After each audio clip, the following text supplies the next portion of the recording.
Check, check. All right. Volume check.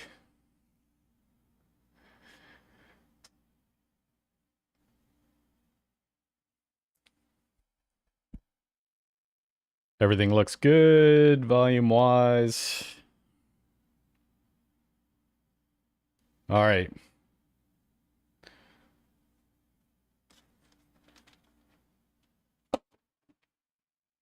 Make sure I didn't hear anything. Sorry. Let me make sure this is dialed in before I go on another hour ramble. I got to check. Got the machines running in the background.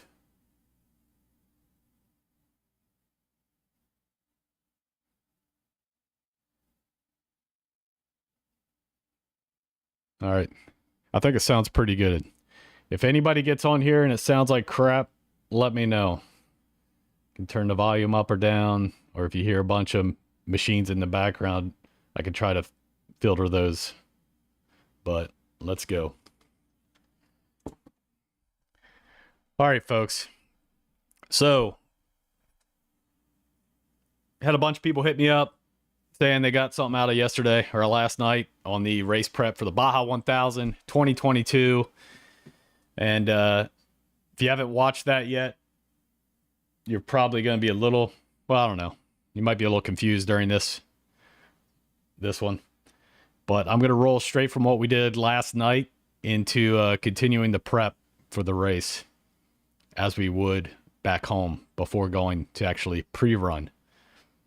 So, again, if anybody jumps on here, I know it's election day, so everybody's glued to their seats watching the tube, seeing the fate of your fuel prices during this race. But we won't get into that. We're going to talk about LeadNav and race prepping from where we left off yesterday. I'm just checking everything. Sorry, I'm just looking. I added another screen to the display, so hopefully I can we'll get in some of the race notes that Score provided. We'll get some of those plugged in. We'll edit the route, get those notes, the ones that we can, put into there. And we'll also, I forgot yesterday about their, they had a couple GPS files that, you know, these areas are totally off limits or you get disqualified. I'll probably import those, take a look at those, and then really we're going to do a quick map save in the background. And if anybody jumps on here and has a question, just let me know. Yesterday, somebody jumped in on the chat. Sorry I missed it. I'm hoping the chat window's up and running. I'm staring at it right now. I'll try to keep an eye on it. If anybody asks me a question, I can hopefully get that answered for you. Or if there's anything you want me to cover, let me know. But I'm going to try to make this shorter. Yesterday went for like an hour and a half. And hopefully, folks, it sounds like the folks that watched it yesterday were able to scrub through it, and they said they got a lot of good things from it. So hopefully you get something out of this. All right. So let's kind of recap real quick where we left off. Yesterday, we went to, let me pull it up here.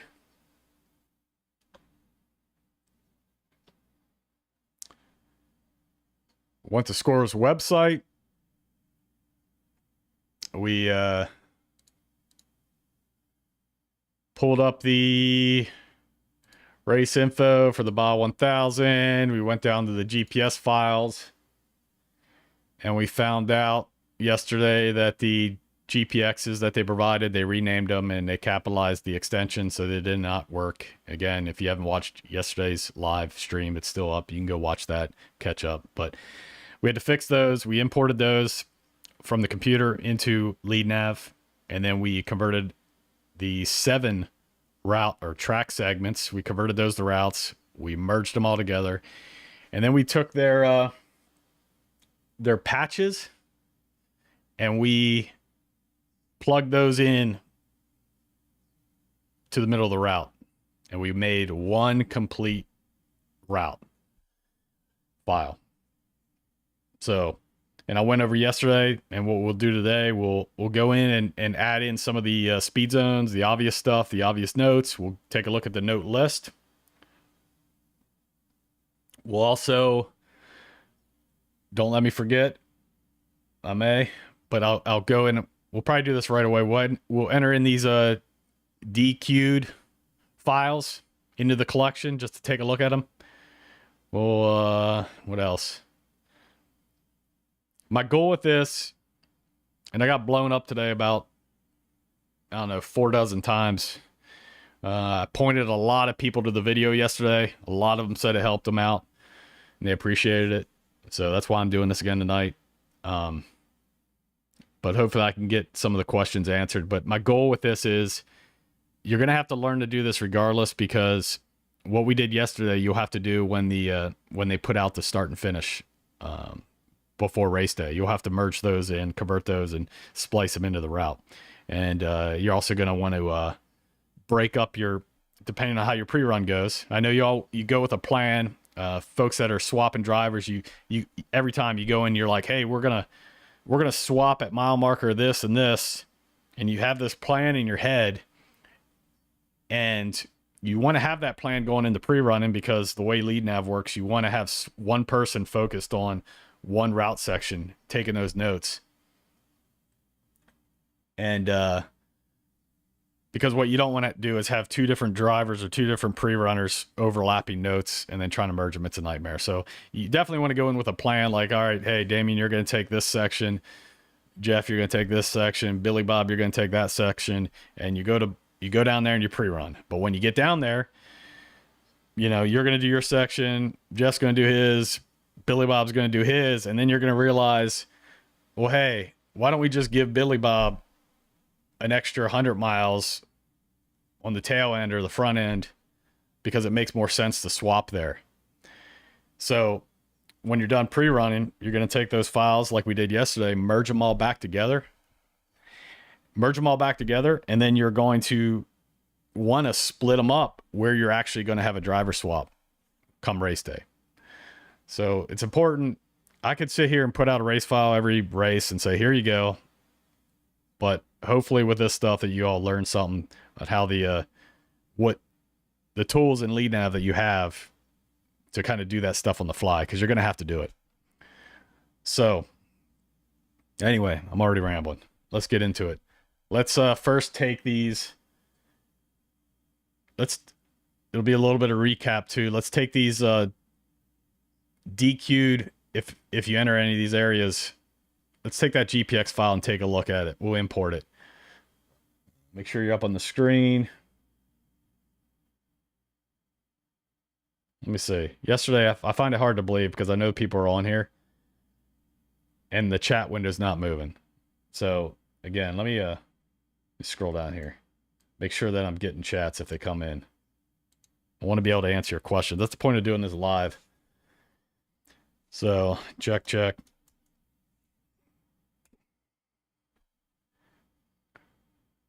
Just make sure this window is working. All right. So let's take a look at this GPX file. I'm going to go ahead and download it. See what it looks like. And just like yesterday, it's been capitalized. The extension is capital GPX, which isn't going to work. So I am going to, again, you're not going to see this. I'm off in my, I'm on a computer right now. I'm doing all this on my computer. I have my iPad sitting here, but I could typically just import these files straight in the LeadNav, straight from Score's website. But because they put this capitalized GPX at the end of their extension, the iPad doesn't recognize that. I mean, it doesn't recognize anything like yesterday. It doesn't recognize a zip if it's been capitalized, an exe if it's been capitalized, or GPX if it's been capitalized. So unfortunately, I'm on my computer right now and I'm converting that. I'm just literally renaming their file name to a lowercase .gpx. So that's what I'm doing. So let me do that here off to the side real quick. Let me rename it. Get the right keyboard over here at me. GPX, lowercase. Let me, we're going to drag that into the iPad. So I'm going to switch you over to the iPad display. Again, let me get my bearings here. iPad view. All right, you should be looking at the iPad. So let's drag the off limits file. Let's airdrop it over to the iPad. Make sure you're looking at what I'm seeing. Again, it's kind of hard to read because I'm in dark mode. We got to update the fonts, I know. But everything down at the bottom is an existing collection, so you can import into that collection. Up top, that top line is if you want to bring this file that you're bringing in as a new collection, you know, off by itself in a new folder. We want to, let's go ahead. And if you remember yesterday, I made a copy. Let's go in and drop that straight into the master edit. Import. Woo. All right. I was kind of worried about this, and I was going to suggest before you do this to back up yesterday's work. But we'll see what this looks like, because I just imported 23 tracks and 23 markers into our master edit collection. I was anticipating, you know, a couple tracks, but 23 tracks, as you can see, just got imported.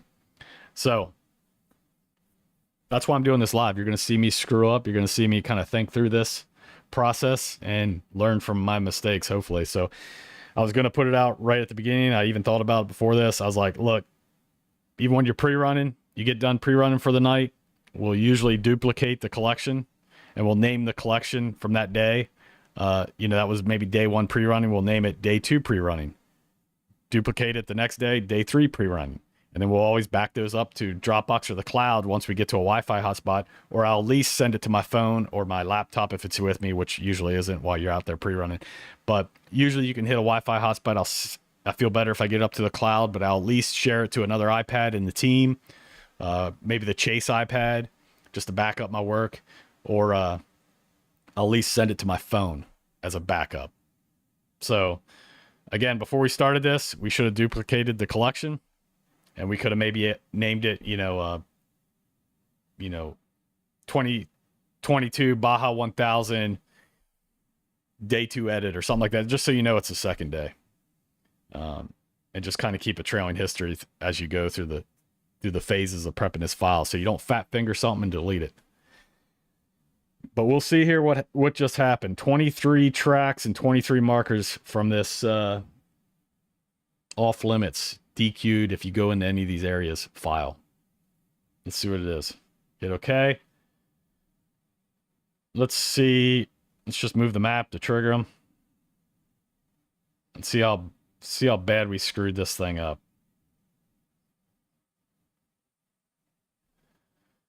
Wow. Yeah, I wasn't expecting. I was not expecting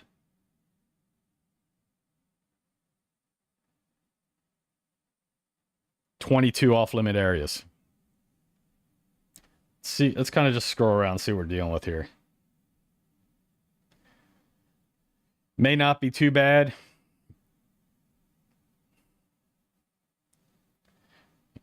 Might not be too bad. I'm just trying to think in my head right now what I want to do for this. Usually I leave the race route red. It's a bright color. And when you're racing, actually race day, you'll turn off all the background map imagery and just have that bright red line with the notes coming down it. I usually like to just use red. You know, my first thing is right now, well, maybe we make the off limits tracks, we convert them to a route, we make those red. I don't know. How about orange? We'll make them orange. And we'll decide later what color we're going to make the race route. So let's go into... This is actually a bigger deal than I thought it was going to be. I thought this was going to be 1 or 2 tracks. but let's do it. Let's knock it out quick. And this is going to be the same thing I did yesterday. I'm going to convert each of these off-limit areas to a route so we can change its color to orange. So off-limit 1. Convert to route. Let's just go. Let's try and knock this out. Off-limit 2. Convert to route. Actually, while we do this, let's go ahead and change the color so I don't have to do it twice. Off limits 2.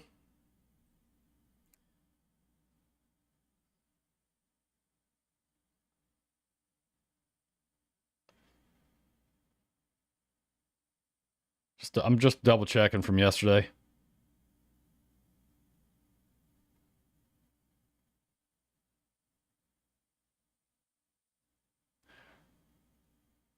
Yep, okay. I'm just double checking.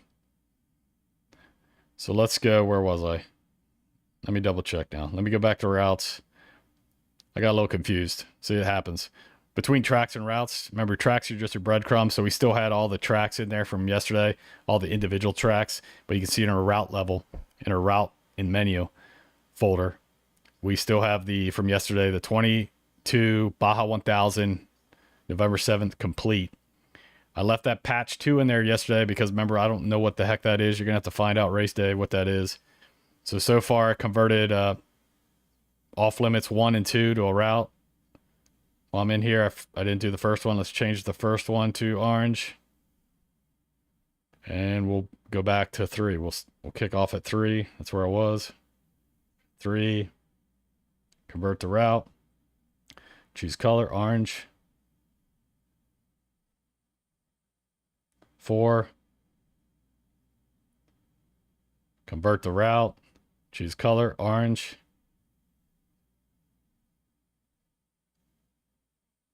5. Bear with me.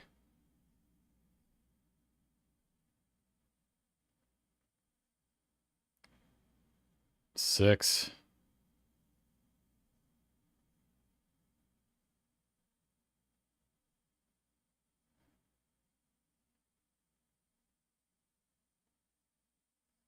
7.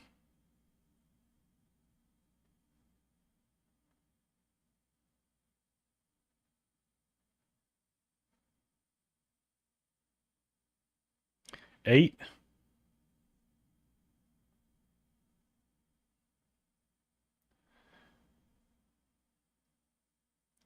9.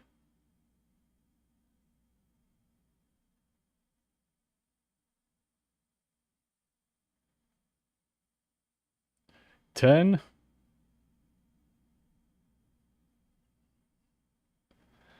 They really, folks, there's some real off limit areas in this race, I guess. I wasn't expecting over 20 of these to be in here, but hey. 11.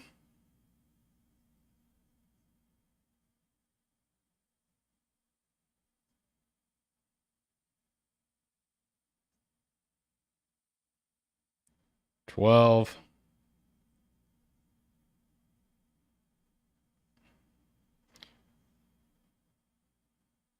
'Sorry, I'm not only counting out loud, so it's so I can remember where I'm at.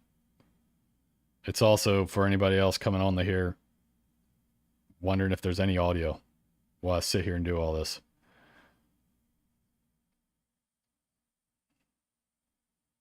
It's 13.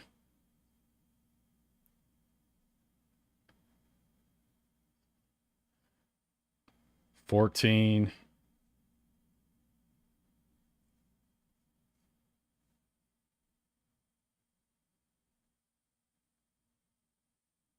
15.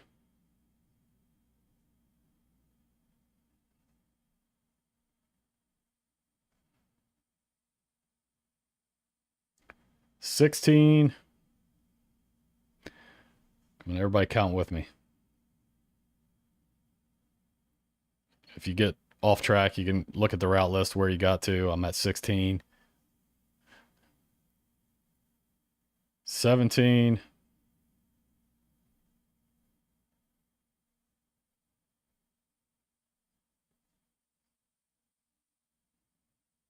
18.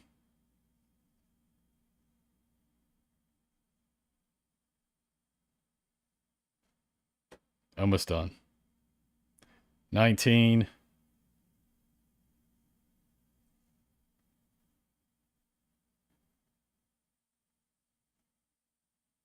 20.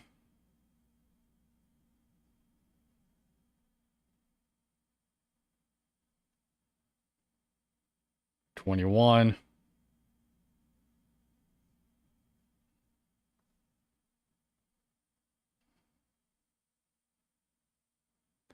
22.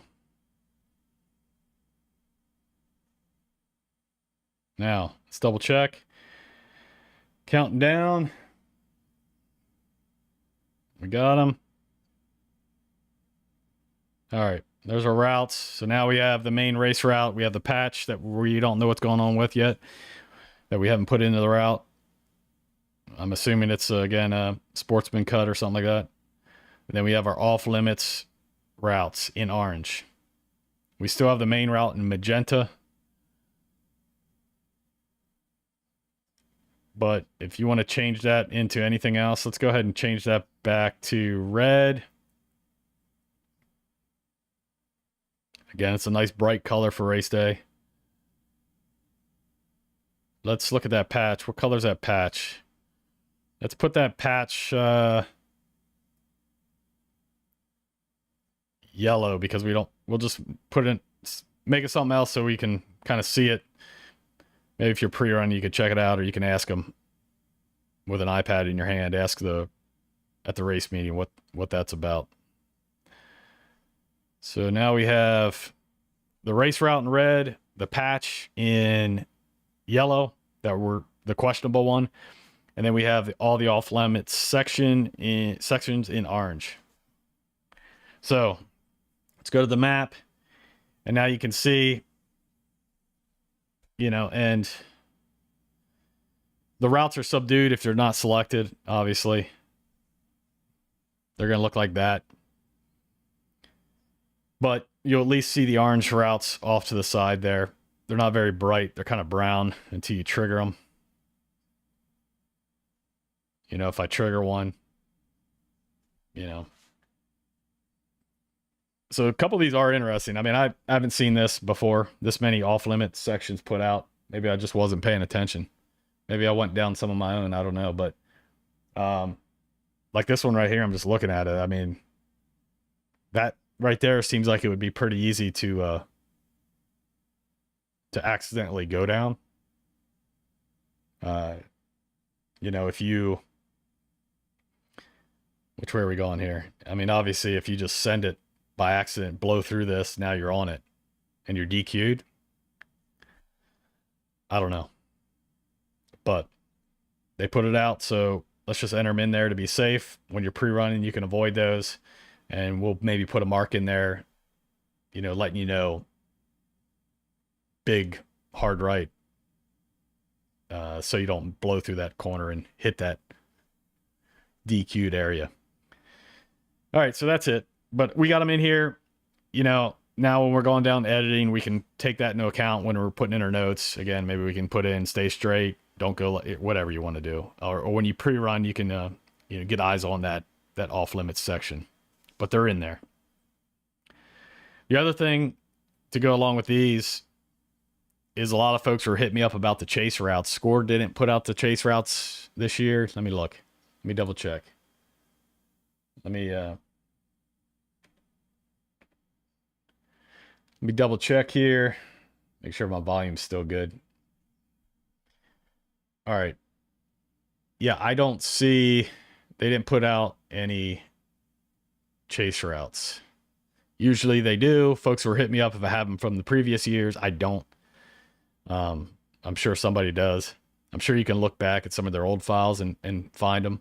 I don't have them. But the chase routes, we typically just bring in and leave them as tracks, because they're usually little snippets of segments, and it's kind of a pain to go through like we just did with the the off-limit sections and convert them all to routes. You might as well just leave them blue tracks in the background, so you can visually see them on your map. But let's see here. Let's look at this file. Let me make sure you can look at it. Taking a look at this file here.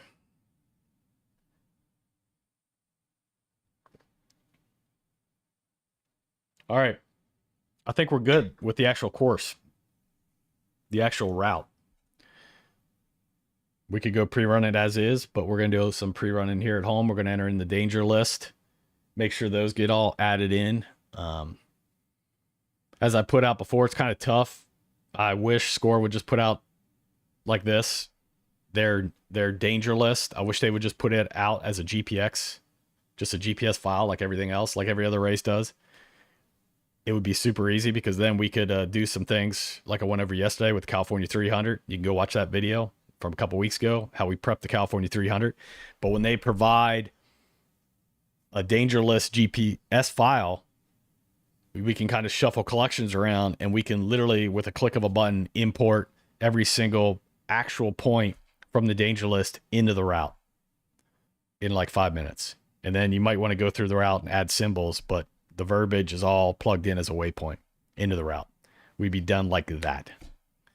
But we'll go through this danger list, and we will enter in. They did offer up, I think, like 22 or 20 some hard points, danger hard points, that you can visually see on LeadNav, that we can definitely look at the list and put in the verbiage for those. But it's a nightmare year after year, since they put out this mileage sheet, like, hey, between this mile, between at RM 45.72 is a cattle guard or a gate. It is literally, I've gone over this before, it's literally impossible, whether you're on a GPS, LeadNav, Google Earth, because of elevation differences in the terrain model. Unless you're out there with an odometer yourself pre-running, which then they might as well not put out the list. But if you're going to put out a list and there's not a physical point associated with that list, it is impossible to mark precisely where a cattle guard or a gate is off of mileage looking at a GPS unit or LeadNav or even Google Earth. It's impossible. So what I do is I usually go down through their list the best I can, and I'll kind of go over how I do that, but it takes me, the Baja 1000 literally takes me like 72 hours if I do that, to go through the entire course and guess where points go, versus them just putting out the GPS file and you doing it in 5 minutes. So at the race meetings, hit them up, be like, hey, could you give us the GPS file for the danger list, and save your paper list. We don't need it. So folks have said they have the GPS file out there associated with danger lists. I don't know why they don't put it out. They should. But you all hit them up, tell them to give you that GPS file. That'd be great. But we're going to go through and we're going to pull up that list. Let's go back to the web browser. Course notes. Let's view full screen. So again, here's what they put out.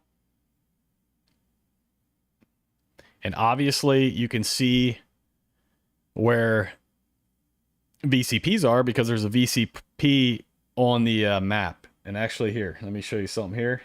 I did this little display for us. Look at that. All right. I'm getting better at this. You should see two displays. So I have the iPad up, and on my computer, I have the web list. And this is usually how I do this. I'll have a computer sitting next to me. I'll have Google Earth sitting next to me if I want to study some 3D model terrain. And then I'll sit here on an iPad. I'm typically on my iPad Pro, not one of our like actual race units, our mobility units in an XL. I usually have my iPad Pro sitting here with a keyboard attached to it, and even a mouse if you want it. And because I could sit there and jam out on this and type in these notes versus, you know, touching the iPad display to do it. So let me do a little. Everybody take a. Let me see here. All right, we still good on audio? All right, cool. Once in a while, I got my air compressor that kicks on in the background with my my inline drying system pumps. So I'm making sure you can't hear all that and it doesn't throw the audio off. All right. So continuing on, that's what I usually do. I sit here with an iPad, keyboard, typing real quick, and I'm still in it for days doing this, trying to put this danger list in because, as you can see here on the danger list, it's by mileage. And right off the bat, let's go into how that works. If we go into the main route, first of all, before we do this, while I'm thinking about it, let's duplicate this. And I'm going to name it Day 2 Edit. This is why I usually use a keyboard.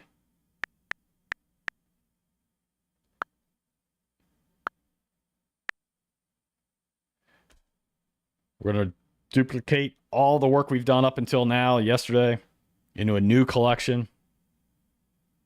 Day 2 Edit. It's so when I screw up, I don't have to go back 24 hours and do it all over again. So, Day 2 Edit. We're in that collection. Back up now. We can actually let's get rid of copy. Okay, careful when you do this. Let's get rid of copy. That was from yesterday when we were kind of doing some editing. I didn't want to lose my work yesterday. So now we have basically yesterday's edit, Day 2 Edit. If we continue on with this, we'll make another collection each day. Day 3 Edit, Day 4 Edit. And if I was really concerned, I would share these right now to my Dropbox and keep them up there as well as a backup in case something happens to this iPad sitting here on my desk. But if you're out running around, you definitely want to do that. All right, so let's go edit the main route. You can see yesterday we started getting into this. I was putting in speed zones. I typically like to put in where the speed zone starts. I'll put a stop sign just to kind of cue you. It'll pop up in your screen and put a speed zone 37 miles per hour. So you'll hear in 450 meters, it's off your time, speed, distance. You'll get a warning depending off your speed ahead of time that's coming up. It'll be like in 450 meters, speed zone 37 miles per hour. And then when you hit it, it'll say speed zone 37 miles per hour, whatever you type in there. So like yesterday, I like to, especially along long speed zones, enter in maintain the speed, maintain 37. I'll go a couple miles down the road or where it kind of goes through a town and out the other side of a town. I'll put another maintain 37, especially for the dirt bikers. So you're getting an audio cue as you're in the speed zone, letting you know you're still in the speed zone. Because, you know, you go through some of these long speed zones, especially the ones that switch from like a 60 mile per hour to a 37 mile per hour. And it's nice to hear that and see that, be able to glance down and say, all right, I'm still in the speed zone. It's a little bit harder to read a Stella on a dirt bike and in a single seater. So I like to put that kind of thing in there. And then when I leave the speed zone, you can see here, I put this in yesterday, but when you're all done pre-running or all done doing these notes, you kind of want to consolidate some of these close waypoints so they don't bleed into one another. This is kind of okay because you're in a speed zone. It's not like a high speed turn or something like that. But if this was on the course right here, if this was like a hard left in the hard right, that's how I'd put it. I would drop a pin here at the first corner and I would put, you know, hard left into hard right. I can put another hard right up there, but I kind of want to trigger it off that first pin because by the time you blow through that pin, if you put too much verbiage in there, it might step on the next waypoint and you'll miss the turn. So any of these close points like this, when you're all done, I like to kind of blend them together and clean up the route and the notes a little bit if you have time. So That's one speed zone. Let's go find another one. Again, I'm not gonna sit here and do this whole thing, or we'll be here for days. But here's another example. Let's go. All right, here's another speed zone. Where's this? All right, yeah, let's do this one. So speed zone right here. Let's go. And it's where are we going here? Let me make sure I'm going the right way. Okay, we're going this way. All right. Going that way. Is the other one going the right way? Yeah, the other one's going the right way. We cross course here. All right, so now we're going the other way. We're going out to the west. Let's where was that? Let's start. Let's find one. Here it is. Okay, speed zone. It looks like it starts as a 37. So you can select this pin right prior to it, or you can aim the plus sign on the route and drop another pin. And we'll put, move my mouse here, speed zone 37. You can put MPH if you want, or you can just leave it like that. You know what it is. Put that in there. If that pin, just some basic stuff. If you aim and you try to drop a point in the route, like I just did, and you're off the route like this, you're going to get this right here. This big spider web. And you can probably figure out what that is. Route editor is made to build routes. We are editing an existing route. So what do you think that is? It's adding a point from the end of the route to where you dropped it.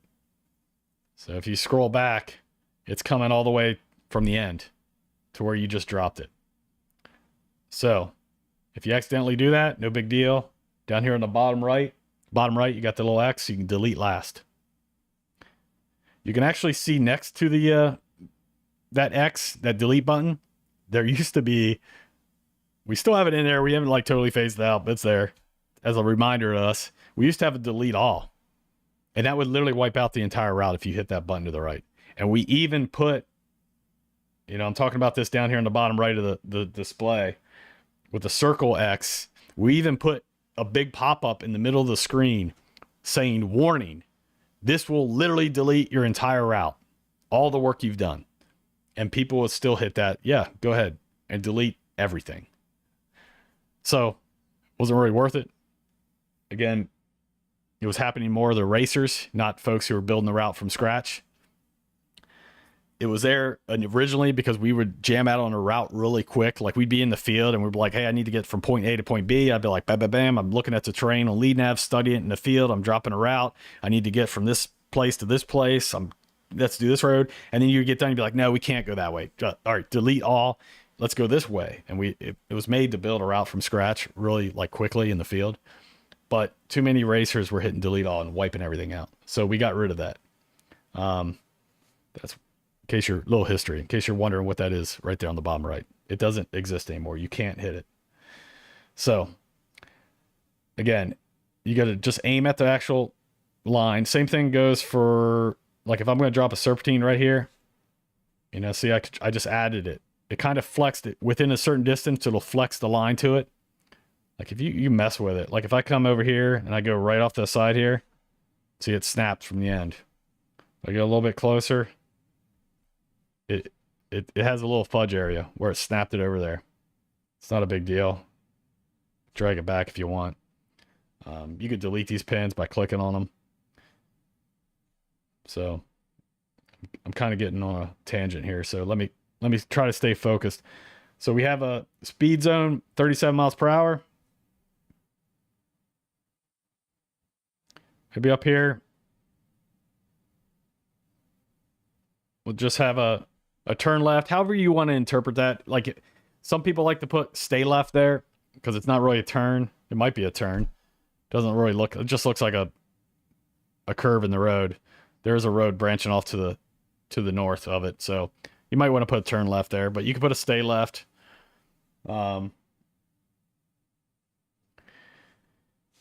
But those are kind of things that you can see visually sitting here at home and put in there. It might be too much. You might not want that in there. I mean, you're going to see the turn. You might not need that. You're in a speed zone anyway, so you might not want to hear that. So, but right here, we're going to put speed zone switches to 60. So we're going to put, that's almost like a hard right. Hard right, 1, 2, highway.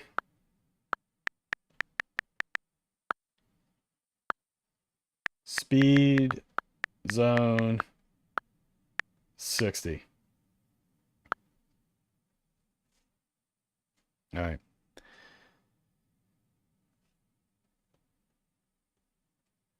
It's kind of recap from yesterday. But see this super long section here in the end of the speed zones way up north here. This is where I kind of, you're going through a couple little towns. You might kind of forget that you're in a speed zone, or you might, what was the speed? Am I still in a 37 or am I still in a 60? That's where kind of like even coming out of these corners, you can keep a stop sign there and put maintain. And folks, if you turn on your predictive text in the settings, this is more for pre-runners or a pre-runner class. If you turn on your predictive text, you'll see that your iPad will start to automatically up here. I can't really point to it, but you see right above my keyboard, it's filling in what it knows what I'm going to put because I'm using the same words over and over again. So you'll get pretty quick at this. As soon as you start typing in a couple letters, you'll see what you're trying to type in pop up there on the top, and then you can just hit that, maintain 60 with the stop sign symbol. You also have these symbols over here. If you scroll to the right, you have a red, yellow, green. If you want that to pop up in your display, I like to put the stop sign there. Maintain 60. And then up here, I'm going to put stay right, off, highway, end of speed zone.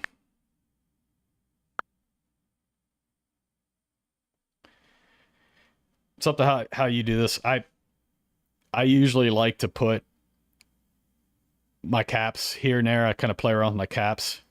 Like, so stay right. I like, first of all, everything to be, I like the key words to be capitalized. So stay right. I have the caps and the S and R.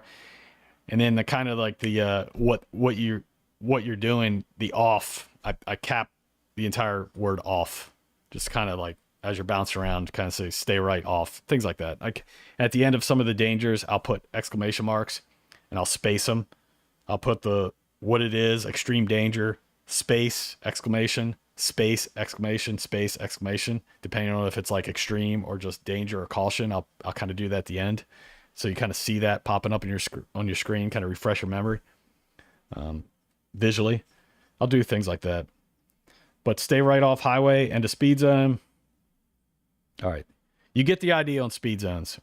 You'd go through this entire course and do that with all the speed zones.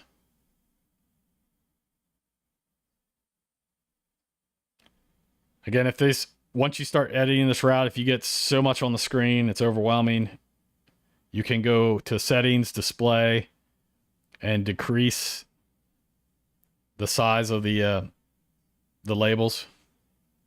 We're going to keep them big. I usually like to keep the waypoints large and the markers small. All right. So there's that. Let's see here. Let's go down through this list.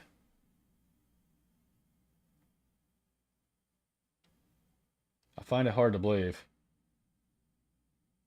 nobody's chatting. So I believe like yesterday, this chat window is probably not working correctly. So I'll have to figure that out. Sorry if anybody's actually trying to chat on here.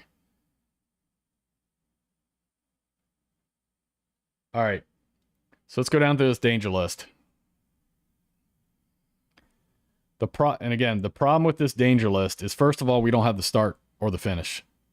So this mileage is kind of useless on this GPS unit, because if we look at RM, let's go where the route doesn't double up. Let's go where it branches off. Let's go down to, let's start here. let's start here, RM45. So at RM45, the distance in the route, down there on the bottom of the screen, you can see down the distance in route is 11.57 miles because we don't have the start of the race given to us. So that's why the way they hand out this list is pretty much useless. Even if, and I'll show you what I do to kind of get it close. So that's our, that's our first RM, right? That's kind of branched off from the, where they overlap. So RM45, 11. So here's what I do.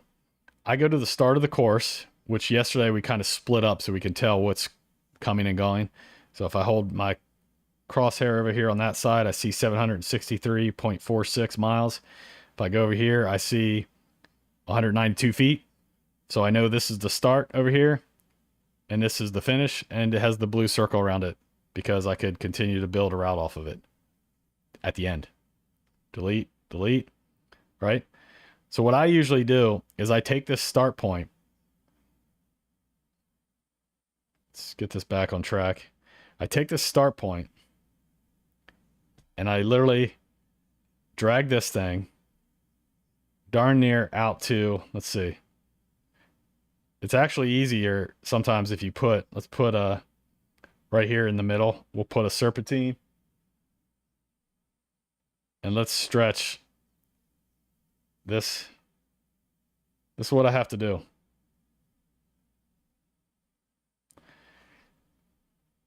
I have to calibrate this RM to be able to use this list that Score gives you. Now we're at 63.95. I went too far, right? So let's bring it back. Folks, this is a pain in the rear end. I'm not going to lie. Again, if Score would just put out a GPS file of all these notes, this would take 5 minutes. So, but it is what it is.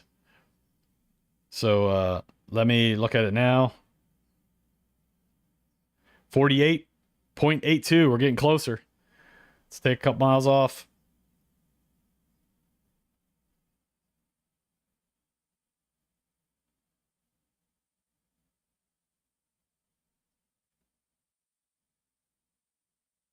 $45.99. It's like I did this before, you know. I'm getting pretty close, just eyeballing it. Let's see if I could take a mile off. 0.99 off. What do you think? Too far? Too close? Let's see.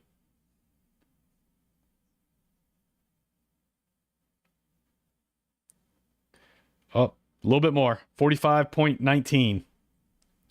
A smidge shorter.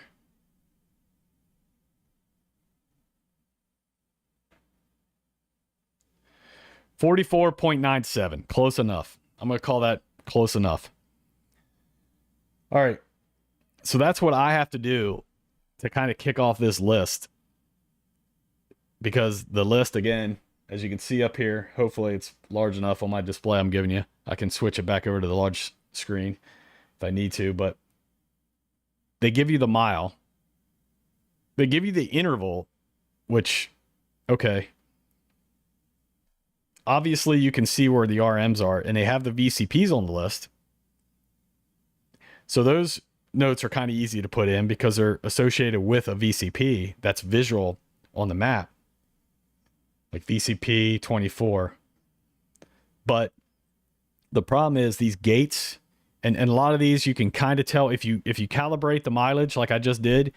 You can go through this list and you can be like, all right, well, it's saying hard left. Well, you can, if you're calibrated, you can tell on the course where the hard left is. You can tell where a fork is. You can tell where a road crossing is. You could tell where hard left and the hard right is. Chicane. You can, whatever they put on here, a lot of this stuff you can tell. What you can't tell is where a dip is. You can't tell where a rut is. You can't tell where a gate is. The stuff that would probably actually end your day, you cannot precisely add to your GPS file with what they give you. Because I don't care how calibrated you make that point, you're still going to be off a bit. And what I found, if you are not going to pre-run, which I've raced the Baja now 3 times myself, and I'm like, I don't see how people race the Baja 1000 without pre-running. I like, hats off to you. I mean, that's some ballsy crap right there. But if you are going to pre-run, I would not put the gates in, even the dips. I wouldn't put the dips in here at home. I would not sit here and take the time to do it because they're going to be off. You're not going to get them precise. And it's just going to be a pain in the butt in the field, because when you actually go pre-run, you're going to realize the gate's like another half mile down the road, and you're going to have to sit there, bounce around, trying to delete what you did back here. So if I'm going to pre-run, I go through this list and I just put the obvious stuff in, and I'm not going to put the gates. I'm not going to put the dips. I'm just putting the extreme dangers that literally for some reason, they give you a point for all those. I'm not going to put any cattle guards. Some of these points at the VCPs, I can put those in. And I'm going to put down things that like the speed zones that I just showed you. And I'm going to put obvious things that I can see on the map. Like if there's a fork in the imagery, I can put stay lefts and stay rights myself. Now, if I'm a dirt biker, I'm probably going to put a lot of those. I'm probably going to look at every fork in the road and put a stay left, stay right, because I want that audio telling me. I don't want to be looking at a GPS. I don't have a co-pilot. Or if you're single seater, you don't have a co-pilot. Now, if you are going to have a co-pilot, I'm probably not going to put in all these. I'm not going to sit here and put in stay left at the fork, stay right at the fork, and all this stuff, because it just clutters up your display, and your co-pilot's going to see it anyway. So now, once you go pre-running, if you realize that, oh crap, we might actually miss that stay left because of the way it's set up, or a blind hill or something like that, well then yeah, I'll definitely put a stay left in there so you don't miss it come race day. But it kind of depends on what you're doing. If you're actually going to go pre-run, like put in a hardcore pre-run, well, you either got to do your note taking back here at home or in the field, or a combination of the two. You don't want to put in too much work back here, or you're going to make more work for you in the field by taking out notes that you put in, is what I'm saying. That's my long-winded way of telling you that, if it makes sense. So you got to kind of know what you are. If you're going to have a co-pilot, if you're going to be a dirt biker, if you're going to be a trophy trucker and you're freaking hauling ass compared to, a VW bug, you're probably going to have less notes or more notes depending on who you are. So that's on you. But anyway, my point is, Score, please put out a GPS list of all these notes so folks can just do this in 5 minutes. But back to me calibrating. You might be like, well, that was kind of a pain, but I calibrated the RM45. We're good now, right? We could just jam out. Why can't you just get them close? Because we are staring at a flat image, a flat GPS. Even if we were on Google or Earth. Let me show you what I'm talking about. I've explained this in the past. Google. All right. So even if we're on Google Earth, let's go in here to Baja. We can actually import the route into this later and take a look. Even with Google's, you see this? Even with Google, you're like, wow, look, you got terrain. Obviously, if we put the route into Google Earth, it's going to be more accurate, right? Because that's where you lose your accuracy. You'll see as you're going down through this course, towards the end, you'll lose miles. I mean, up to 5-10 miles, either stretching out or losing miles or gaining miles, because you're going up and over terrain. And on this map, or how they took the imagery, yeah, I mean, if they, no kidding, had an odometer, if they literally had a super accurate odometer and they were driving out there this course and mapping it from start to finish, no tire spin, no nothing, yeah, it would be precise. And then if you had an odometer and you did not spin your tires or do anything crazy, or take a wrong turn, or take a hot line that you shouldn't have, or anything like that, then yeah, this list would be precise. But that is impossible. This list cannot be precise. It definitely cannot be precise across the GPS, a Garmin, LeadNav, or even what you're looking at here, Google Earth, because Google Earth, these elevation changes are in 30-meter increments. So yeah, it's going to be a little bit more precise on Google Earth as far as the mileage, if you were going to go through Google Earth and mark this list down. But still, you know, that's why in Google Earth, like right here, you're like, I could walk up that, right? You could walk up that right there. I mean, yeah, it's a little steep, but you could walk up that. No, there could be a cliff hidden in 30 meters, like right here at the top. Let me try to scroll over. I mean, obviously you can tell by imagery that that's pretty gnarly right there, but you see this nice slope going up the side of the mountain? That's not a nice slope, because even Google Earth has 30-meter increments, meaning every 30 meters there's an elevation change. So a route line drawn over that is still not going to be accurate. It's still going to stretch and collapse in distance. So it's not going to be accurate. This list is useless, is what I'm saying. Other than the obvious stuff, and that you can get pretty close because there's rally markers every 5 miles and there's VCPs on the list. So you can kind of calibrate like I just did. And then you can kind of, look at, okay, well, the distance from this, let's go back to this web. So like some of these, okay, so like, let's look at some of these. Okay, right here. VCP 26. You looking at that? So VCP 26. Right past VCP 26 in 1.78 miles is a gate. So I'm actually right there. I'm close to it on the map. Let me switch back to the map view. I actually happen to be right there's VCP 25. Let's find VCP 26. It's right there. All right. Now, we know, okay, let's hold the crosshairs on VCP 26. Let's look at the mileage on the notes. 46.43. Well, on my GPS down there on the bottom, you can see 46.41. So it's pretty close because we calibrated it at RM45, which was right down the road. So it's still pretty precise, right? Off our calibration that we did. But now they're telling you at 1.78 miles from VCP 26, there's a gate. So if we scroll down, and this is where it gets, it's back to freaking drawing on a napkin. I don't have napkins. I upgraded yesterday from napkins to Post-its. So even if I sit here with a Post-it and I put, all right, well, that VCP calibrates, VCP 26 on our GPS calibrates at 46.41, right? So they're telling us, what was that? They're telling us at, stand by, let me break out my geek. I can't do math, folks, so I'm using a calculator. All right, so they're telling you at plus, what was it? 1.78? 1.78 equals 48.19. So at 48.19 miles is that gate up there on the list after VCP 26. So let's go.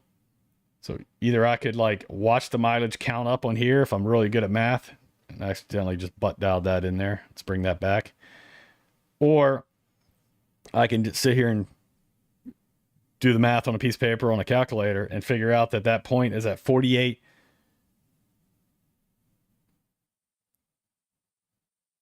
Look, so 48.19. So let's go. There's 47. There's 40. Still at 47. Let's 47.84. 48. We're at 48 now. 48.19. Now, perfect example right here. Okay. So there's a road there. It's a crossroad. I guarantee there's a gate there at that crossroad. There's a farm gate there. I mean, it's obvious that's where it is. And look, our mileage adds up. So right there's a gate. So let's put a gate right there. Now, the symbol used for gate, it's up to you. You could put a caution. Again, this depends if you're a VW bike or a biker or a trophy trucker. You're not going to sit there and put this big symbol there. But, I mean, maybe if you're a dirt biker, you're more concerned with it. But you don't want to have a cluttered map display with too many notes in it being read to you. It's going to get annoying. So it's up to you. But you could just leave that a green flag and put gate, right? So there. My point is, this is how you would do it. This is how you can go through the course, look at this danger list, and you can enter in all these points. I showed you that how I have to calibrate it. Well, the problem is that calibration is going to change, like I said, as distance goes in along the route. If I go down, we calibrated the beginning, right? So let's go to the end of the course. Let's go back. Let's go up to RM 775. Let's see what the actual mileage is on RM 775. So we gained 2 miles. You can see down there on the bottom, the route mileage is 777 777.09 at RM 775. It's honestly not too bad. I've seen worse depending on how, I mean, you can actually tell how rough or how mountainous the race is going to be off of this. I've seen it stretch 4 miles before. But the point is, it's going to stretch, it's going to gain distance and lose distance as you go. It's not going to be accurate. So as you're going down through this route line, you got to constantly kind of confirm the rally markers and calibrate. Go back to the start, drag that start line out, and kind of recalibrate where you are, right? So it's possible. I do this every freaking year. It's possible. If you do the math, though, on what we just did, how long it took us to put that gate, and how we're physically scrolling along the map trying to find the mileage to drop these points, you're actually driving the course faster than I can do that sitting here. So if you do the math, if you can finish this race in whatever it is now, 20, 48 hour, whatever, between there, a couple days or day, or, whatever the typical times are, it's going to take you like 3 times that to put in the notes, right? With this system. So it ain't going to fix it. I'm just bitching right now, but Score just put out a GPS list, a GPS file, so we can do this in 5 minutes. Done. Even with that GPS file, you could go through as an individual, scrub out the bullcrap that you don't want. You could scrub out the gates. You could scrub out the non-essential stuff and just then import what you want like that. And it would be precisely in the route where they dropped it. If they sent a driver out there to physically drop a GPS point, which I'm sure he's doing anyway, versus then handing out this list and just give you that point on a file like every other race in existence currently does. Again, go back and look at the California 300, best race I've ever seen as far as what they put out as a GPS file. It took us 5 minutes to prep the file, ready to go. It was awesome. The notes were completely into the route file. Nora, the Mexican 1000, even they do a rally book, but they have a GPS file. They have it's actually a LeadNav file already prepped with the entire rally book plugged in. So there's absolutely no reason they can't offer that GPS file. All right, but done complaining, is what it is. So that's kind of the process. I'm not going to sit here for 72 hours and do this in front of you, but let's do a couple more examples. If nobody has any questions, let's go to the important stuff. Dangers. Where's the first danger? All right. Well, we can actually visually look at the route. Danger 5. Look at that. We know it's there because they dropped a physical GPS point there. Where's danger 5?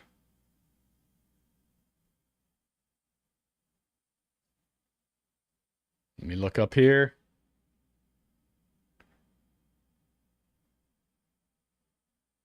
What the heck is it? What's before it? VCP 27? Okay, there it is. Danger 5 up at the top. Y'all see it on that little display I got? Danger 5. It's at 52.68 miles, which we don't really need because they actually gave you a physical point right there. It's right there. That's where it is in, on Earth. It has a GPS coordinate attached to it. We know it's right there. Let's go ahead and aim at the line, drop, and it says it's a dip. Let's put a caps lock on, danger, dip. And this is where it's up to you, but I kind of like to put,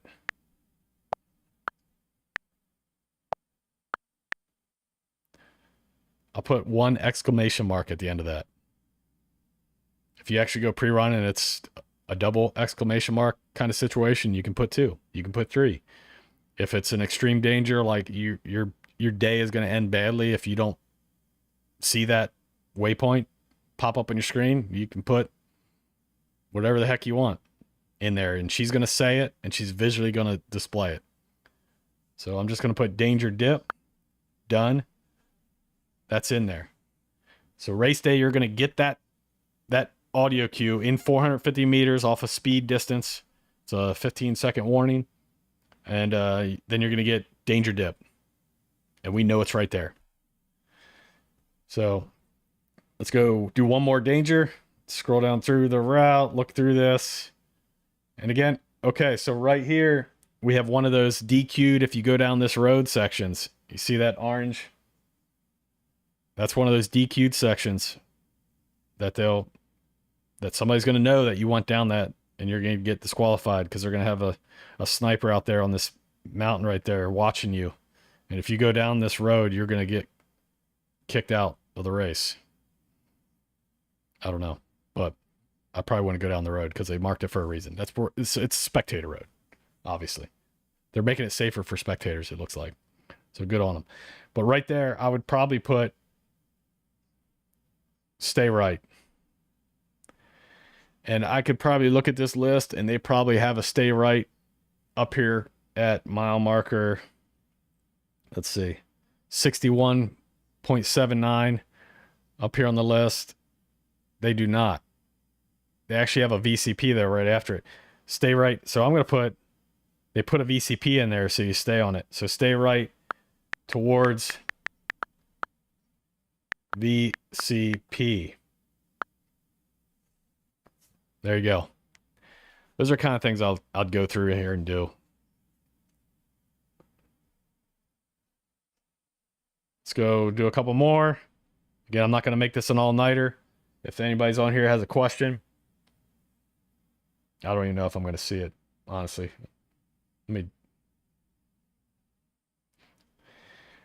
All right, let's knock out a couple more. But that's what I'm going to do, folks. I'm going to go through here as I wrap around this course with all the notes I want to plug in. As I go, I'm going to kind of hold on these RMs. I'm going to recalibrate. And you can see I'm 2 miles off there. I'm 2 miles too far. So I'm going to go back and I'm going to shorten. I'm going to drag and shorten that calibration line that we created to kind of recalibrate as I go to make it easier on me. That's the process that we have to take with what we got. Just make sure you delete that starting calibration line at the beginning. When they give you the start and finish, you're going to merge those like we did yesterday into the start and finish of this lap. So let's go down through. Let's skip down through. You're going to go through this whole route, adding in the miles per hour speed zones that you want. Here's 2 dangers. Danger 8 and 9. Let's go up here, look at the list. Where's 8 and 9?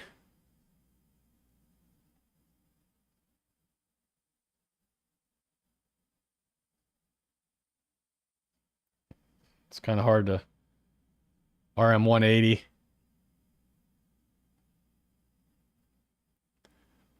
Danger 8, 9. They're dips. More dips. All right. It's kind of boring. We're getting the same thing. All right. Dip. I like to do caps. Danger dip. 1 exclamation mark. And we know 9 is a danger dip. There happens to be a serpentine point right there by the danger. Otherwise, I could aim at the route line and drop my own. Let's put a stop, or no. Skull and crossbones. Danger dip.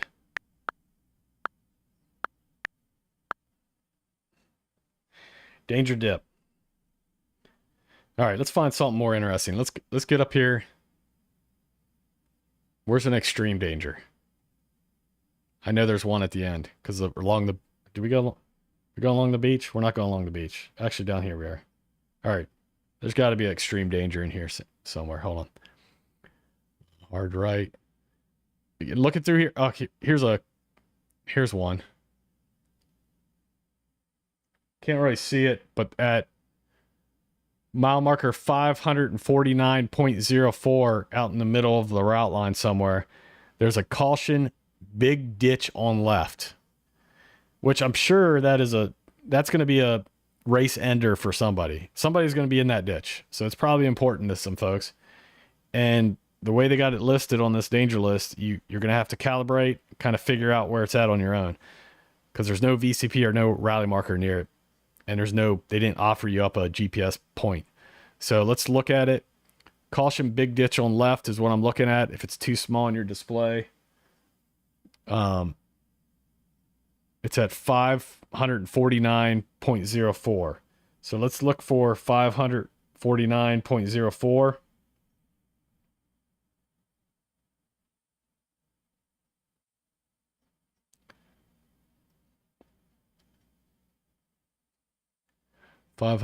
Let's see, 549. Closer. 50.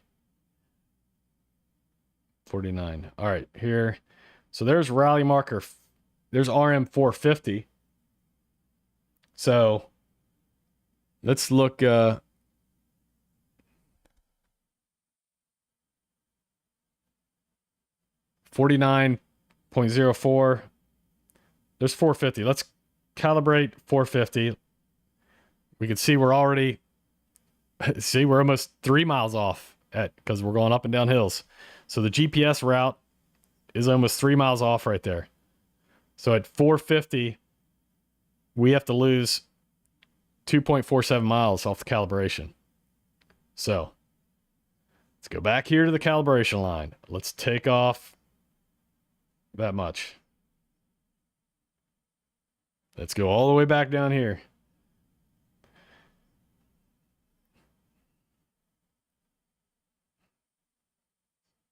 So 450.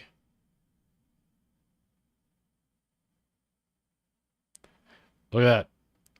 I'm darn close. I still need to shave off a half mile. So let's go back up to there.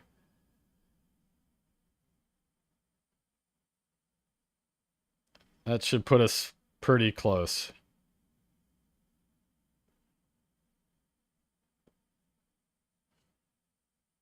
Of course, you're probably all watching this going like, hey, dummy, it's right over there. How can you not find it? Because I'm sitting here. Because you're smarter than me, obviously. 450. No, I got monitors up here. I'm pre-thinking so I don't screw this up for you. Don't waste your time. So sorry. But 450. All right. We're at 450.19. All right. So at 549.04. I mean, we could do it this way. We could go, all right, well, it's 19 too far, right? I could break out my little handy dandy calculator here if I want to, subtract 0.19 if I'm tired of trying to calibrate the line, if I want to do it like I did before. But at 549.04, we're not even in the right district, are we? Look at that. You guys are like, hey, you dummy. I'm not even in the right mileage. Oh, man. Shut up. All right, 525. Am I even looking at the right danger anymore? I don't know. Things are getting blurry on me. 549.04. How'd I get that far off? You guys are going to watch this later, or you're probably watching me now going, you caught that like 15 minutes ago. He's like, what is this guy doing? Yeah, I don't know. 549. It's been a long day. 549.04. Mike Sky Ranch.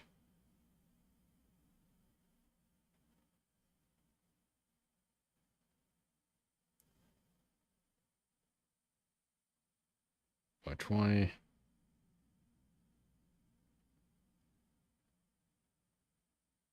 It's a little bit easier if we go through the entire route doing this, so we don't have to look for things, but you'll see all the waypoints leading up to where you ended.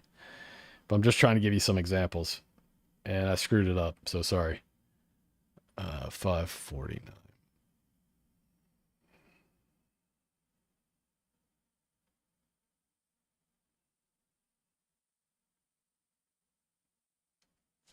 $550. Look at that. We're still calibrated though. I didn't totally screw it up. So 550 and then 549. So at 549,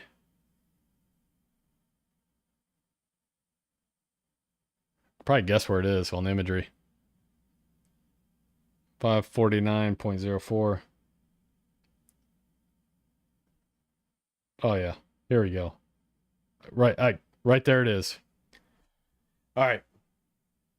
You seeing what I'm seeing? Look, see this big, you can see it. And the caution is big ditch on left. Well, it happens that I can guarantee the big ditch is right there because you're literally looking at it on imagery. And we're pretty much calibrated, so 549.09.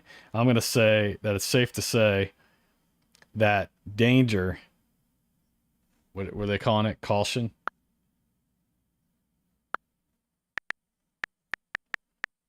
Caution. Big ditch on left.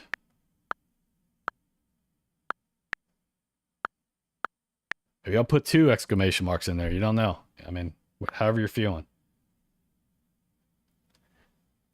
Because you know how it is. I guarantee you there's going to be a car in that ditch. So this might benefit somebody out there having this note. Caution, big ditch on left. So, minus the, I don't know, 10 minutes I wasted and you're all looking at me like I'm in the wrong mileage and what am I doing? Because my brain's not working right now. This is the process. I'm just kind of showing you what I have to do on this race.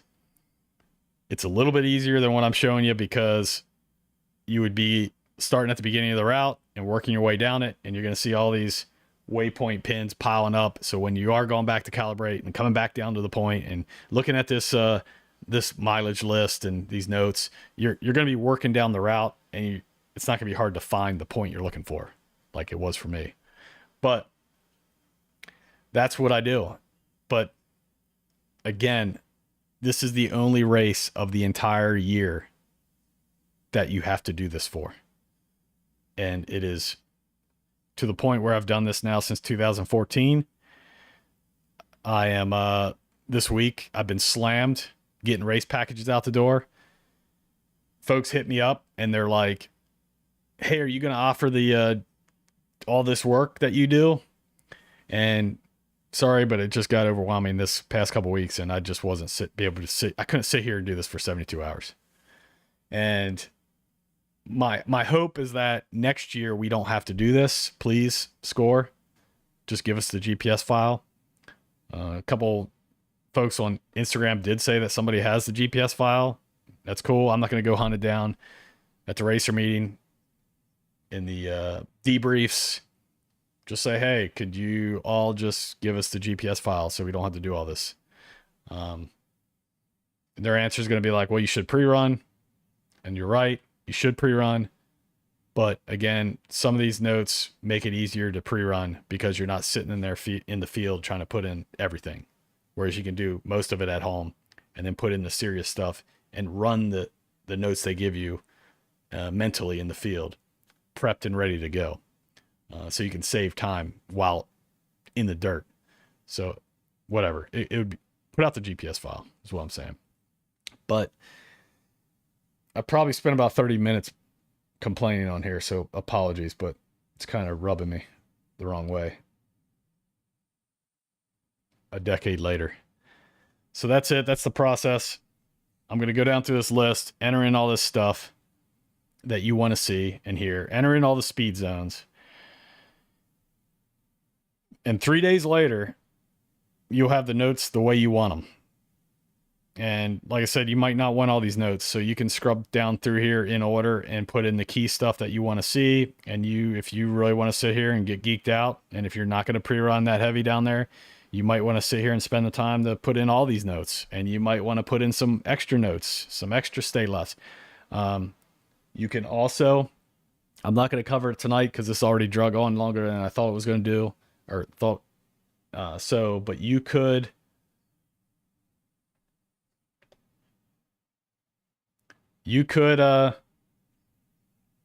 import the KMZ in the Google Earth. You could sit here on a computer like I am right now with the danger list up, the file loaded on Google Earth with terrain, and with LeadNav while you're sitting in here putting in your notes. You could be looking at all three and not only put in visual notes on flat imagery, but you can actually look at terrain. And I don't have the course loaded on here, but say a couple of these little mellow looking lefts on imagery, like it just looks like a gradual left. But if you get on here on Google Earth and look at it, you can see that it's on a corner with a sheer drop on the outside, or it's a downhill off camber slight left. You can see that on Google Earth. The folks that really like to get geeked out, I know a few of you that put that kind of things in your notes, like off camber, slight left, off camber, and stuff like that. So you know it's a roll hazard. You can see a lot of that stuff on Google Earth by looking at visual terrain. So as you're going down through the route, I've done it in years past where I didn't actually get to go down and pre-run. I just sit here and take the time flying through on Google Earth and maybe putting in a couple of those extra little notes like that, those off cambers and downhills and steep terrain notes that I want to see. So, but as far as dealing, my goal this video was just to show you how I typically have to put in this danger list into the file and how you can do that if you choose to do that. The only other thing, the last thing I'll put out, I promised I'll do the save along map imagery too, briefly. But I might have to do that tomorrow, but I'll briefly put it out here for those who want to stick around. But the last thing I want to put out is that we've been working with waypoints this whole time. These black diamonds in the background are markers. We keep them separated because, like I've showed you, it helps separate the two things. A waypoint to us is a turn right, a stay right. It's a point in the actual route file that gives navigation, whereas the markers are points of interest, like the hotel, the taco shop, the rally marker, VCP, the checkpoints. Like you don't need them in the route, or they might be off route. The pit. That's something else I'd put in here too, is the pits. I'd put a waypoint in that the pit's coming up, or your pit. If you're a dirt biker, where all your pits are going to be, I'd put those in as an audio waypoint where you're going to have to plan those when you're down there pre-running with your team. And I would drop an actual physical point there, letting you know that your next pit is coming up. That's another waypoint I'd put in. But something, I'll give the old Matlocks a shout out on this. They brought this up, and this is what they do. If I back up, let me get back to my iPad display. iPad view. So something that they like to do is if I back out of routes and go to markers where all the VCPs and rally markers and towns are, well, that's where the VCPs are. I can touch up here on the new, like I'm going to drop a new marker, and it's going to take me in the we call it marker dropper. It's like Route Builder, but it's where you can just pepper the area with markers. I can edit markers in this marker dropper display. So what they do, they go through, and this VCP, all the VCPs like this one, you can touch on it, edit it, and you can side swipe to all these different symbols. They like to put, I think it was a blue square. They'll put blue squares where all the VCPs are. I think I missed one up here. Yep. So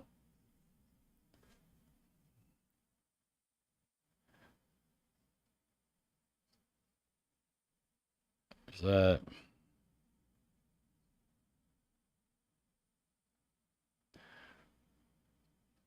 So you got all your VCPs in here. You could go through them all.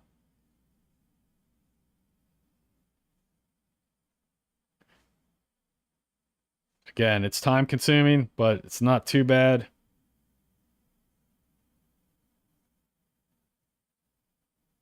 Right?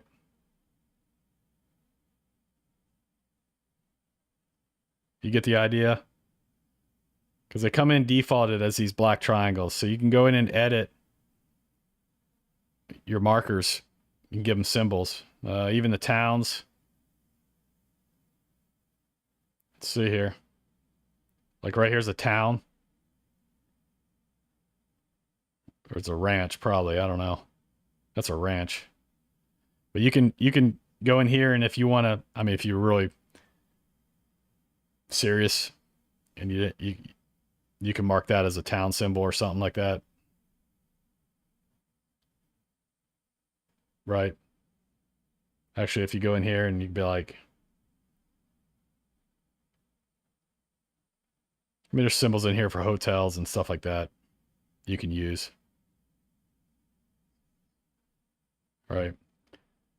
You can put a little house symbol there if you really wanted to get nitpicky. On the pits, I actually do that on the pits. I'll put, here's another town.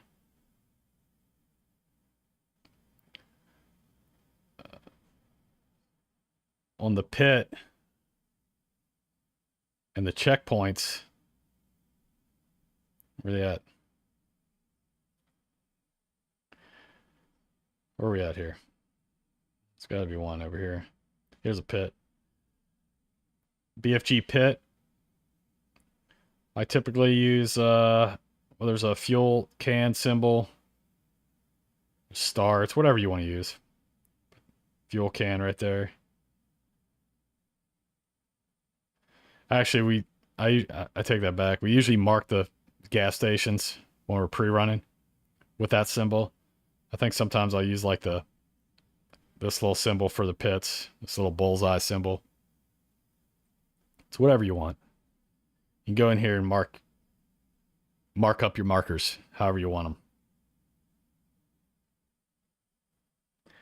We also, like I said, when you're pre-run, you can mark gas stations, you can mark hotels. Like if you're going to stay at a hotel over here, you can drop a marker there. Link up points. You know, we're going to link up day 2 here. You can drop this little link up symbol. Link up. Day 2. Or a date when you're going to link up. Like in the, you know, in the phase of your planning, or, you know, whatever you can drop these markers all over the place. You can drop where the best taco shops are, wherever you want. It's as much time as you want to spend prepping this file. And apologies, it was a little bit of a ramble. I try to keep focused, but my brain doesn't do that anymore. Kind of drifts off all over the place. But hopefully that this gives you kind of idea of the thought process. Again, the Baja 1000 is the only race of the year like this. All the rest are pretty much laid out for you. This is the one that you have to put the work in. And,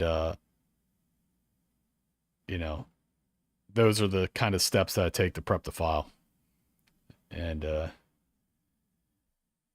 That's it. If there are no questions, let me double check this check. This chat window is obviously broken when I'm in this view mode.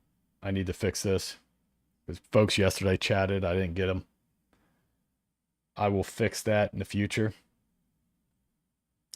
But like you did in the past 24 hours, please like, comment, subscribe, all that good stuff. And I'm going to show you how to save a long route real quick. For those that want to stick around, I should probably do an actual video on that tomorrow to cover the background map imagery prep. But essentially, with the Pro Pack subscription, do not try to run Baja 1000 with the Advanced Pack subscription. Again, if you're going to walk it on foot, sure, knock yourself out. But to cover this much area, you need Pro Pack.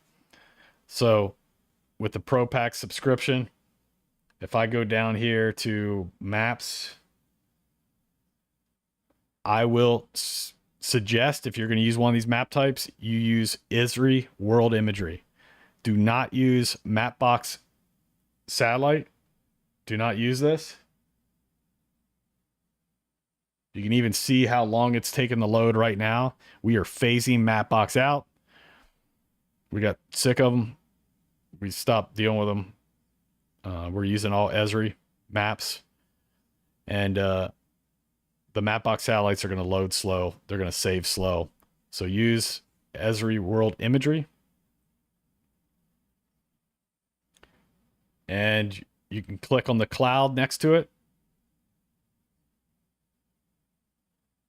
And as I put out yesterday, scrub all your previous maps from other trips. Do not keep them on here, or you're going to have issues with crashes. But you got your little download display, and there's videos on this. On the race prep, I do videos on this, but you can see we got clouds in front of everything because of all those. It's kind of a pain, but because of all those, we can actually turn them off here. It's all the off-limit sections, right? So let's hide them for a second. I don't even know if this, I've never done this before, so let's see if this works. Folks complained about this before, that when you hide these or things on maps, they come back after you close the app and reopen it. It's only temporary while the app's open. That was kind of a decision we made. Some people don't like that. But usually we spread our collections out per event or per trip. So we share out what we want for the next trip into a new collection versus trying to sit here and do what I'm doing now. But let's just see if this works. If I turn off a couple maps, download. No, they're still back. They pop back up in the download manager, unfortunately. I wanted to see if they would hide. Anyway, you may want to do this. You may want to prep this map imagery before you bring in those. I'll tell you what you can do. Here's what we could do. We can go to yesterday's. Or did I already entered them in here? Yeah, I already entered them. Well, here's what we can do. We can go new collection, map save. It doesn't matter what you name this. I'm just naming it. Right. New collection, map save. Let's go to day 2 edit. Let's go to routes. Let's go to the main race route. First, let's get rid of our calibration. Right? Let's get rid of our calibration. And then let's somebody asked about this today. Let's copy to other collection. Map save collection. So we just shared just the route out to that other collection. Right? So there's our 3 collections. So now I just made a collection with the only thing in it is the route. Map imagery in the background is not attached to a collection. It's in the background of the app. So it doesn't matter what collection you're in. And that, again, that's kind of why I wanted to do this live. I know it's kind of tough because you're listening to me ramble and figure things out on my own. It's not clean cut, but a lot of these races aren't clean cut when I'm prepping them. So it's kind of showing you thought process. It's like the California 300. Folks didn't think about running two different collections and bumping stuff out to the other collection to consolidate it and then bring it back in. That's why we scrub LeadNav before we do before the new event starts, we scrub everything out of it. Because that collection menu, I mean, we use it to bump stuff around. We don't want it cluttered with past trips. We save them up in Dropbox, so that's why. But right here, now I just created a collection with one route in it. Now when I go down here to Maps, Esri World Imagery, download, I only got one cloud icon in front of the one route. So I don't have to sit here and search for them.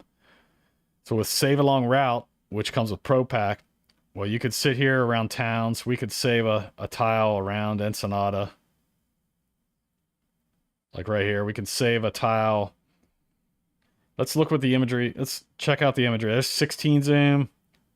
There's 17 zoom. And I'm looking down at the bottom of the window, max zoom. 18 zoom. Let's back out and let's see what the imagery looks like in these areas. You can see over there on the scale on the left, 13, 14,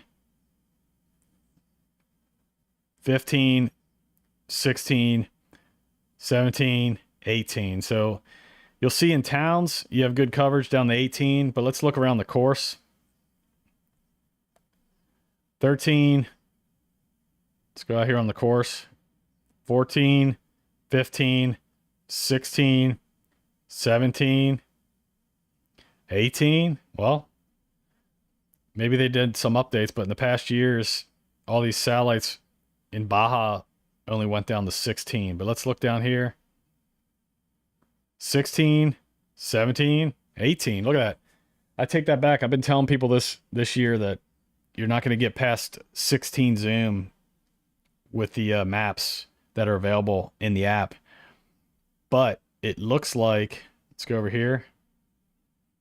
It looks like Esri has updated Baja. Look at that. Down to 18 zoom on the left.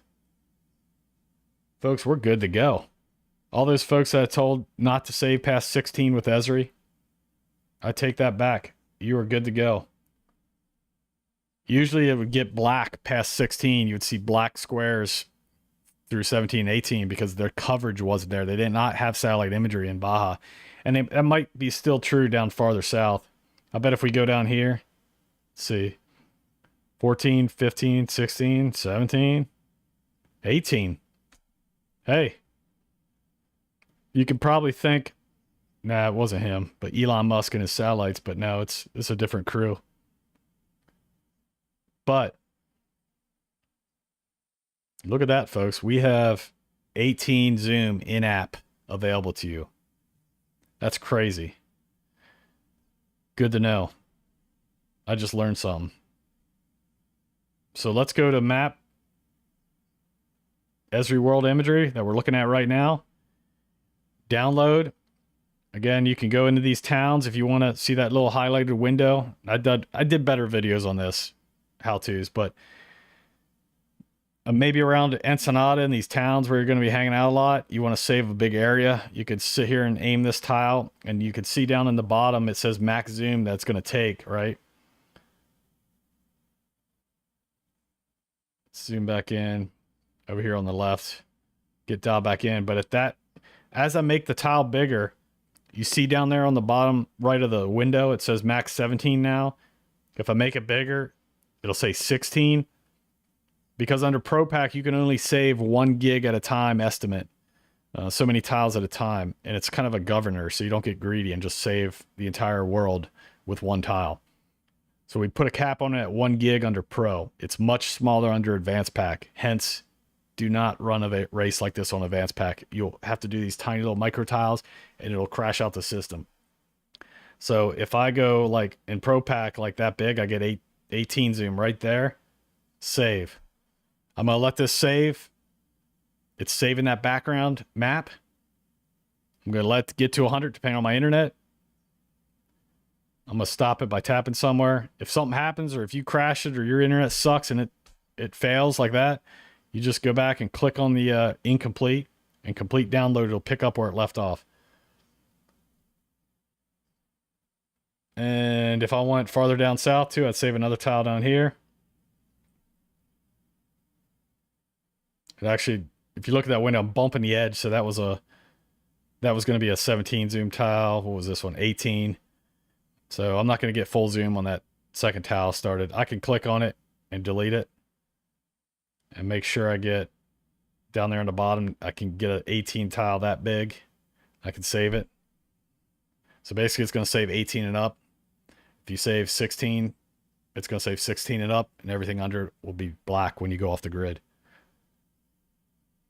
So I can do that around towns, but around this race course, obviously you can't sit there and save like that along the entire course. It would take you all day. So with ProPack, you can click on the actual route line. This is why we separated it, so we have a clean, just one of them. And I can go, I want 18 zoom because now we have it down there. And I'm going to go, I usually go about 250 meters on either side of the line. You could try to go 500. On a race like this, don't do 1 kilometer.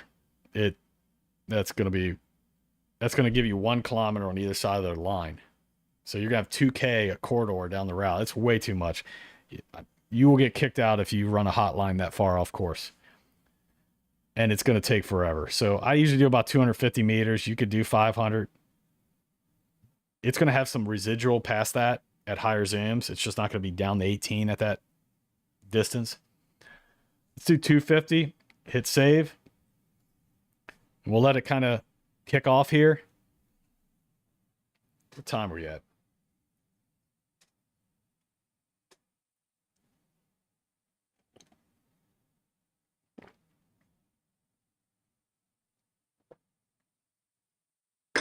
And this is going to take a while, folks. This is going to take, depending on your internet, mine sucks out here. I'm out in my shop, away from my house. I've yet to put a hard line out here. Hence, the lives are dropping here and there a little bit, but it's not too bad here. But I mean, this is a long course, and I'm going to pause it right here by clicking off of it. And if you don't have time to do this in one setting, you can come back to it. Like I showed you up there, you can click on the label and complete download, and it'll start where it left off and just let it get to 100%. But if you see what it's doing, you can see along the route, it's red. That's your corridor that you're saving on either side. And it's overlapping right now. It's hard to see because you're seeing the other one, the finish. But you see it's turning blue. It's going to turn blue. It's going to work its way down the line and save out the map imagery in the background along the course. If you're a chase crew, you have to do this on each iPad. This is an agreement we have with our outside map providers. This is per iPad. It's good for up to like 30 days. Folks hit me up all the time. They have map imagery saved from a year ago, and then they pile it up and their iPad's crashing and stuttering, and they're wondering what's going on, or they lost all their map imagery somehow because they got a new iPad, and I have to tell them, hey, that's not your map imagery. You're supposed to borrow it for 30 days. You should be wiping this out after every trip and resaving it for the next trip. That's them. There are the laws. And while sometimes we don't enforce them fully, you'll know it because your app will crash anyway, because you'll have multiple areas trying to be drawn out around the globe, and it doesn't like it. So scrub this, delete the cache after the Baja, save it for the next race. It's not yours. It's just temporary map imagery. You should only, with a Pro Pack, let's take a look. If I was just chasing this course, let's delete. So on the chase iPads, if I was going to run a couple iPads for my chase team, they don't need the save along route for the actual race, right? So, but they want a good overview. And let's go back out to what zoom levels look like. Over there on the left, you have the zoom we're at. Let's look at the highway here. Let's zoom in. Where's the road? Over here's the road. Right there. There's 11. 12. Heck, look at 13. Okay, let's go 14. Look at 14. I mean, at 14 zoom, I can make out every road that you can drive a chase truck on, right? I mean, okay, maybe you want to go down some dirt trails to link up with the car if it breaks down on the course. Maybe you want a little bit more detail, like on these little roads right here. Okay, let's go 15. I could see it on 15. I could see that road. I could see how to cut over to the course from the highway with 15 zoom. If you see the zoom I'm looking at, it's that scale on the left. I know it's hard to see, but it's not really meant to. Once you calibrate your eyes to it, you don't really need to see it. That's 15 zoom. There's 16 zoom. I would say if you're chasing, 15 zoom is plenty. So let's go back to the map imagery for the chase cruise. Download. Let's look at a 15 zoom size tile. Again, down the pop-up on the bottom right. See max zoom 15 right there. I hit 15. There it's 16. There's 15. Let's go out until we hit 14. 14. So there's 15. Now let's take a look. That's even including Ensenada right there. Save. Let's just do this. I'm going to stop it. Look how fast it's actually saving. Already went to 3, 4, 5. Look how fast 15 zoom saves. Because we're not greedy trying to take down the 18. We don't need it. There's 15. Let's go over here. Let's take a look at this. 15. I'm stopping all these. I'd let them all complete. 15. Let's go down here. Let's go up here. Let's keep it kind of checkerboarded. It's going to kind of get, in case you want to go fishing in the ocean, you can overlap it like this. You don't, it's not going to save out double save. So it kind of, it's smart enough to not save that again. Let's go, because you might be hanging out in a town down here south of the course, right? All right. I don't think you can cut through those mountains, or I'd save this little bit here. Let's just save it anyway. All right, save it. Now I'm going to sit here and complete all these tiles. Let's look at them. That's 1, 2, 3, 4, 5, 6, 7, 8, 9. 9 areas. When I say areas, they're the blue individual saves, right? If you're running advanced pack or pro pack, you should not, this is what I tell people, you should not be saving more than 10 or 15 areas or blue squares on LeadNav at a time. Like any more than that. That's all you should ever have on LeadNav right there. If you have this, and then from the Mint 400, you have, you know, this up here. I'm just guessing. I don't even know where I'm at right now. Probably in Death Valley. You got this, and then you were out here fishing off San Diego, and you had this over here, you know, and then if you do this and you just keep piling these up, the system has to draw those areas while you're running the Baja 1000. And it's going to crash. It's going to lag, especially with a course like this. It's going to fail. You need to go back and delete cache, right? And don't confuse this tile thing. These are individual tiles that we don't even need to worry about. It's these areas. When we say areas, see when we back up, we have 16 areas for Esri world imagery. Right there. You see the number? So you want to scrub that after every event. You want to delete that cache. Start from scratch. But you can see I saved out enough for the chase crew right there in 10 tiles of the entire Baja 1000. Even if it's a peninsula run, you would max have like 15 tiles for the chase team at 15 zoom. So, what I see a lot is folks not deleting their cache and having issues with the app from crashes. And I see folks running advanced pack who complain that they lose their map imagery for some reason. They lost their iPad or they got a new one. And why don't I get to keep my map imagery? It's not yours. You're borrowing it from outside people, not us. So you can do that for 30 days. And plus it's going to crash the system. And if you're in advanced pack saving the same area we just did in 500 micro tiles because you sat there for 2 days bucking the system, saving out map imagery, That's not, it's going to have to draw these little squares everywhere and it's going to crash. You should only save 10 to 20 areas per subscription. That's it. Those blue squares. And it's plenty. In the future, that's our fault. In our future, we've been looking to do this. We're going to limit it by area. It's going to say, hey, you hit 20. We haven't really came up with, it's probably 15 to 20 areas. At 15 to 20 areas, hey, delete some areas before you save new areas, because then it would alleviate the issues you're all having. I think some people are going to get pissed off, but it's crashing you off. It's crashing the app anyway, and it's not running correctly with that much going on. So a little bit of a rant. Crap. Look, text works. Thank you for the instructional video. Thank you, Loggerhead Beermeister. I appreciate that. I really do. I sit here and ramble now for like 2 hours. This is only like the 4th live I've ever done in my life. I hate cameras.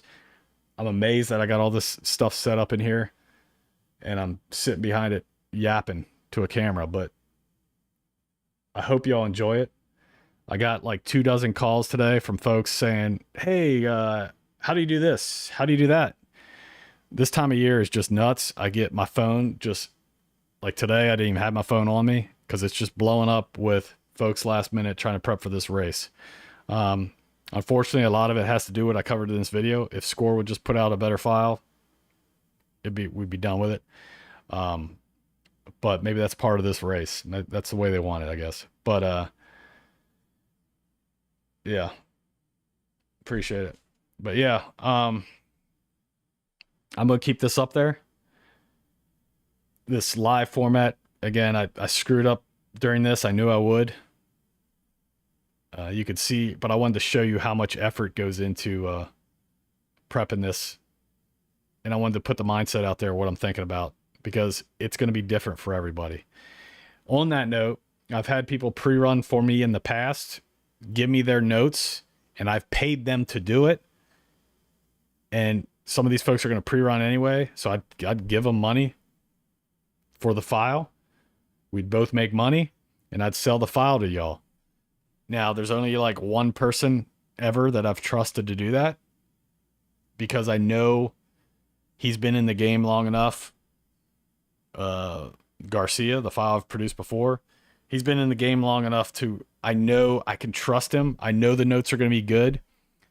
I know what he gives me is going to be correct. I know what he gives me is going to probably work for the widest range of vehicles, from dirt bikers to, the buggy to a trophy truck. He knows how to take notes, and I trusted selling his notes to y'all.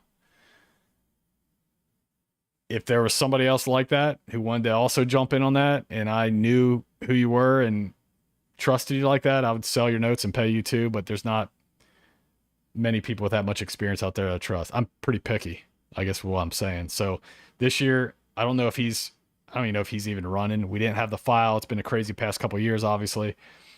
I'm not down there pre-running, so I don't have a pre-ran file for you. But if somebody does have a pre-ran file for you, maybe somebody pre-ran. Maybe, I know there's other people selling course notes too. You can easily use what I've just showed you in the past 2 days to take any of those courses, bring them in the LeadNav, and clean them up the way you want them, is what I'm hoping. I'm hoping this kind of shows you different features that you can use to kind of make LeadNav do what you want. Same with pre-running.